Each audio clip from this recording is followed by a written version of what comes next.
Hey Marshal, Daphne here. Thank you for letting me use your extracts from your essay. That was really kind of you. I had to record a podcast on essay structure, and the organisation of your paragraphs is so good, and the coherence is so clear. It was a lovely example. And then I thought to myself, so many students actually won't understand it because it's so high level. Anyway, hopefully it will inspire people. Um, Now, come on, don't give up on me now. You're nearly there.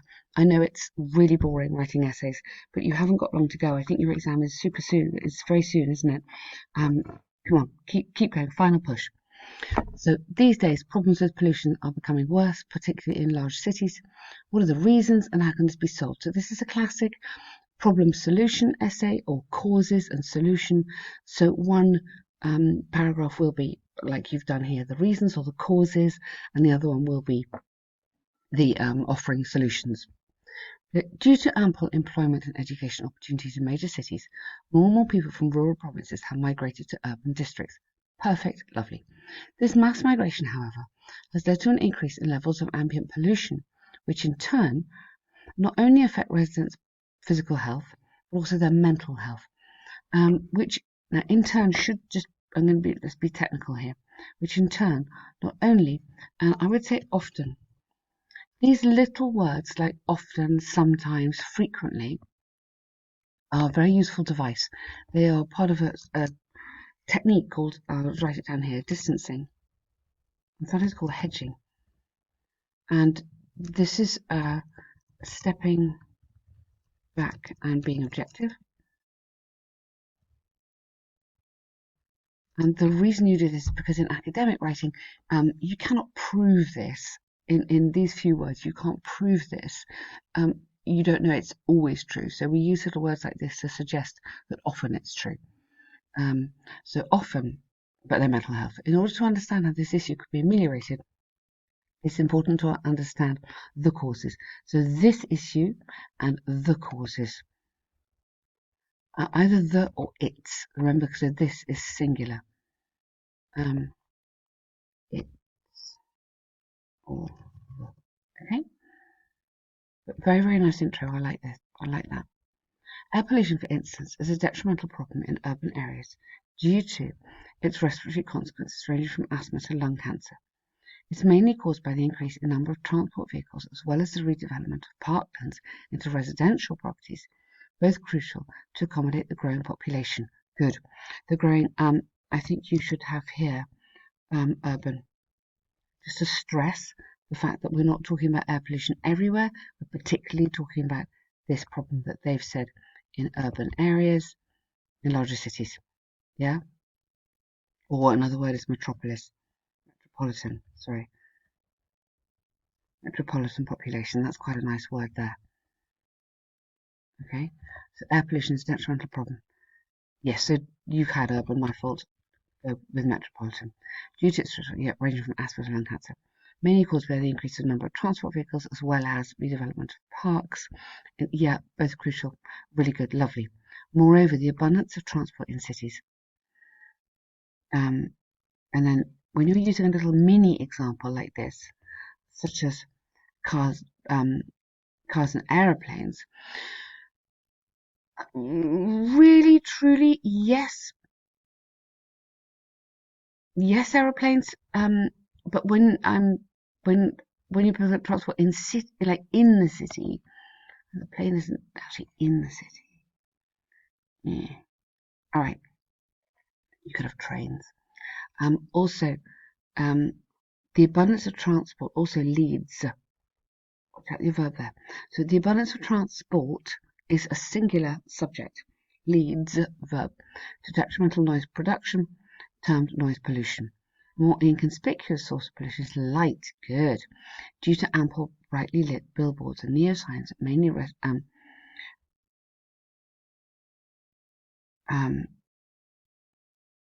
many residents find it difficult to acquire sufficient sleep. You need a verb. Hang on. More inconspicuous is light. Prohibiting many residents, or you'd have either prohibiting many residents from acquiring sufficient sleep time, or you might have to have and. Many residents find it difficult to acquire sufficient sleep because, like noise, this form of pollution severely affects individual psychological well-being. Good. Okay. The problems and what are the reasons? So, you've given me.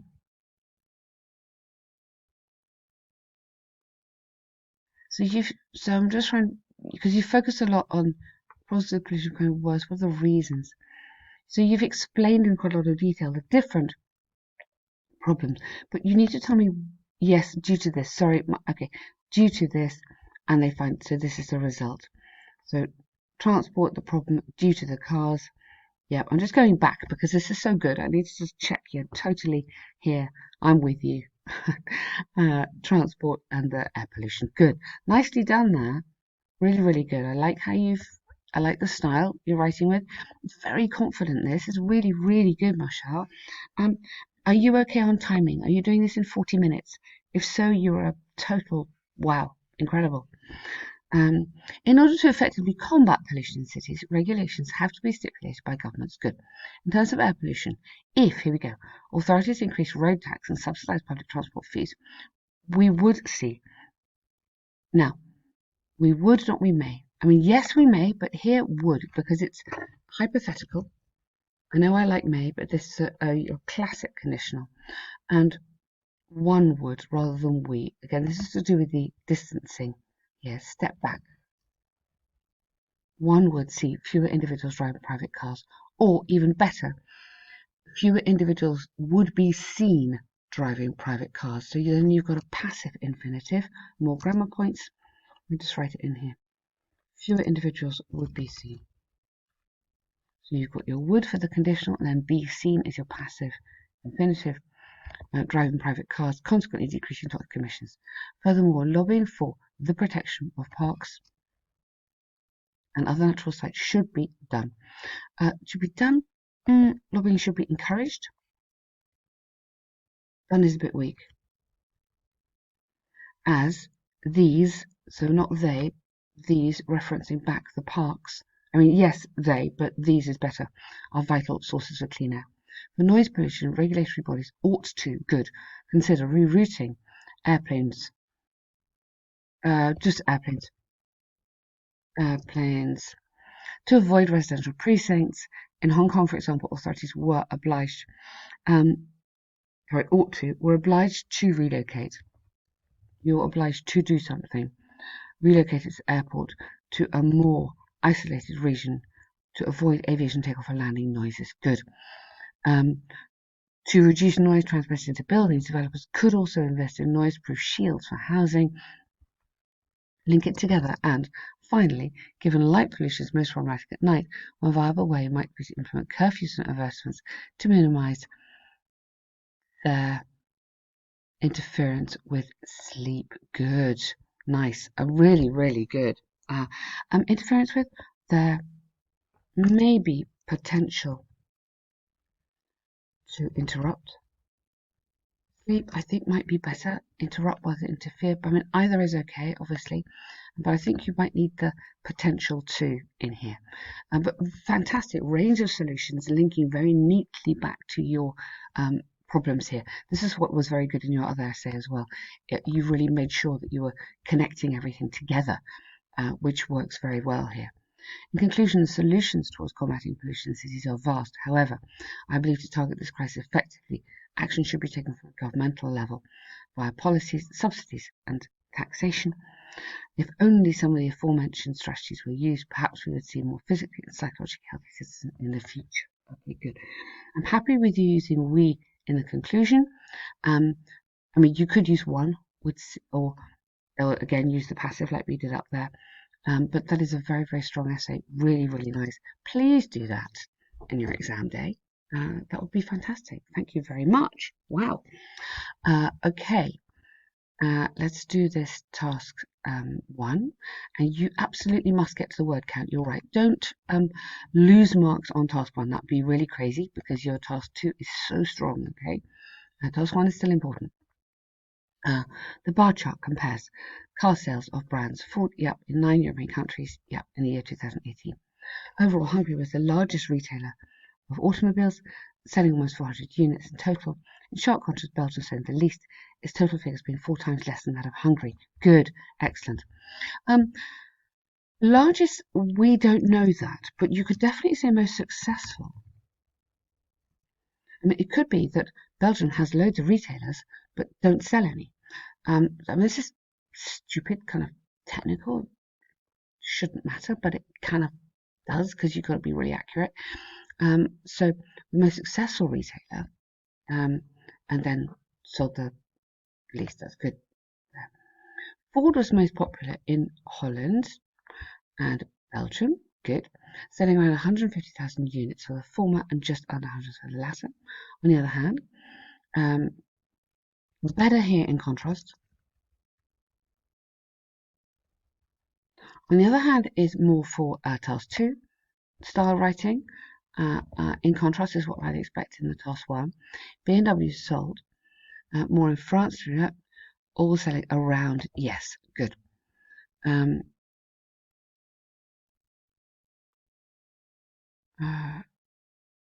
Yes, you could change this around.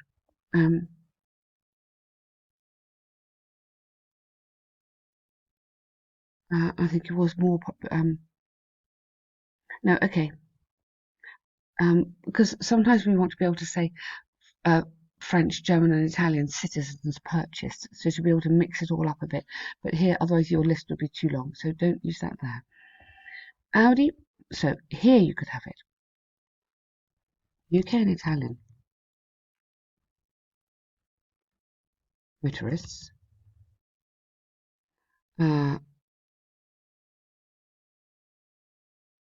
Showed least inclination to purchasing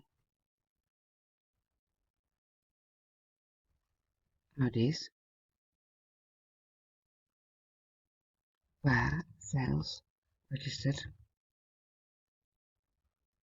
a mere 100,000. Okay, so what I've done here is put in some nice vocab, because you're good at the vocab, yeah? So it showed least inclination to, so they didn't want to purchase Audis, so it shouldn't be, sorry. Where, really nice linking word here, where, because I'm referring back to a place, sales registered a mere 100,000, okay? And then you could have here, which was, rather than it. And then carry on into was, carry on into there. Only take the BMW car sales. For Ford, Germany, Italy sold the least number of units, also selling around 100,000 each. So what I've tried to do here is, rather than having the country as the subject all the time, Germany and France, here we've had the citizens as the subject. So don't forget to do that. And don't forget to mix up your verbs, because you've got sold, sold, sold, sold all the way through. So purchased, bought, decided, whatever, decided on. Remember, it's a language exam, and it's the danger here is that one gets so kind of bored with the numbers that you're not using the language. So show your language. Hungary, witnessed or registered.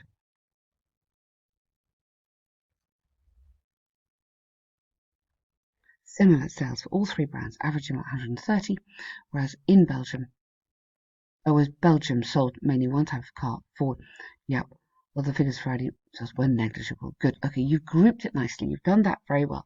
You picked out the main information here, so you've covered everything. You've mentioned everyone in here, which is fantastic. That's exactly what you have to do.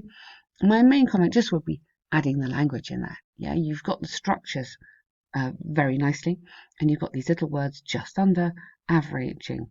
You don't need averaging too, sorry. Averaging. So you got the idea right, and you're doing really, really well. Just put a bit more language in there. Okay, Marshal, keep going.